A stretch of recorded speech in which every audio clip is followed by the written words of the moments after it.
What if I told you that the journey to today's artificial intelligence revolution was not a straight line upward, but rather a roller coaster of dreams, disappointments, and dramatic comebacks?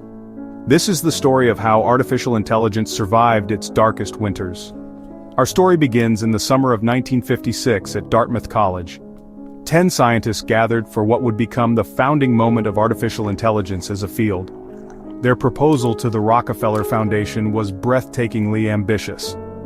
Every aspect of learning or any other feature of intelligence can in principle be so precisely described that a machine can be made to simulate it. This was the "look ma, no hands" era, a time when researchers built systems to prove skeptics wrong. The logic theorist could prove mathematical theorems.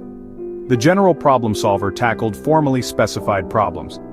ELIZA impersonated a psychotherapist. Each breakthrough seemed to promise that human-level artificial intelligence was just around the corner. But by the mid-1970s, the dream began to freeze. The problem? Something called combinatorial explosion. Imagine trying to prove a theorem with just 5 lines of proof. Manageable, right? But scale that up to 50 lines, and suddenly you are dealing with more possible sequences than there are atoms in the universe. Even our fastest computers would choke. The early artificial intelligence systems that had shown such promise in simple microworlds crumbled when faced with real-world complexity. They suffered from poor handling of uncertainty, brittle symbolic representations that broke easily, severe hardware limitations, and data scarcity. By the mid-1970s, funding dried up. Skepticism soared.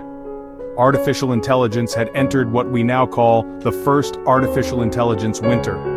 But winters do not last forever. In the early 1980s, Japan launched its 5th-generation computer systems project, a massive investment in artificial intelligence that sparked a global race. The West, anxious about Japan's economic miracle, followed suit.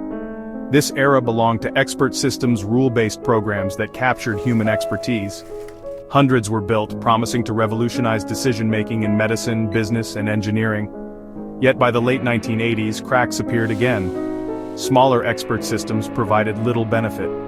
Larger ones were expensive to develop and cumbersome to use. The 5th-generation project failed to meet its objectives. By 1990, a second artificial intelligence winter had descended. The brand artificial intelligence became toxic. Private investors fled. Even academics avoided the term. One critic noted the pattern-limited success in particular areas, followed immediately by failure to reach broader goals. But beneath the frozen surface, something was stirring. The 1990s brought new approaches that challenged the good old-fashioned artificial intelligence paradigm. Enter neural networks and genetic algorithms. Unlike the brittle logic-based systems that crashed completely with one wrong assumption, neural networks offered graceful degradation. Small damage meant small performance loss, not total failure. The backpropagation algorithm allowed training of multi-layered neural networks. Suddenly, machines could learn from experience, finding hidden patterns without explicit programming. A neural network could distinguish submarines from sea life and sonar signals better than human experts. Genetic algorithms mimicked evolution itself, populations of solutions competing, mutating, and improving over thousands of generations, producing designs that looked more natural than engineered. The real breakthrough was not any single technique, but a profound realization.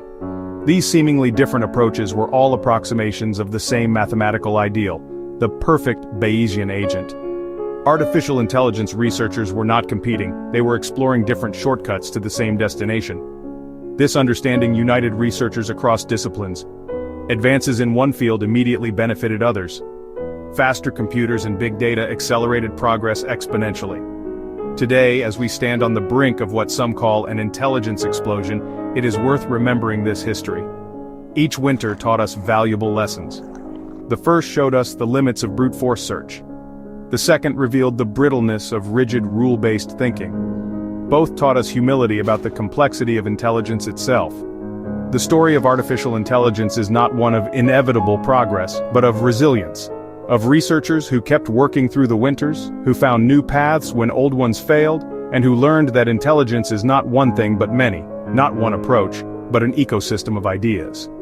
The first ultra-intelligent machine is the last invention that man need ever make.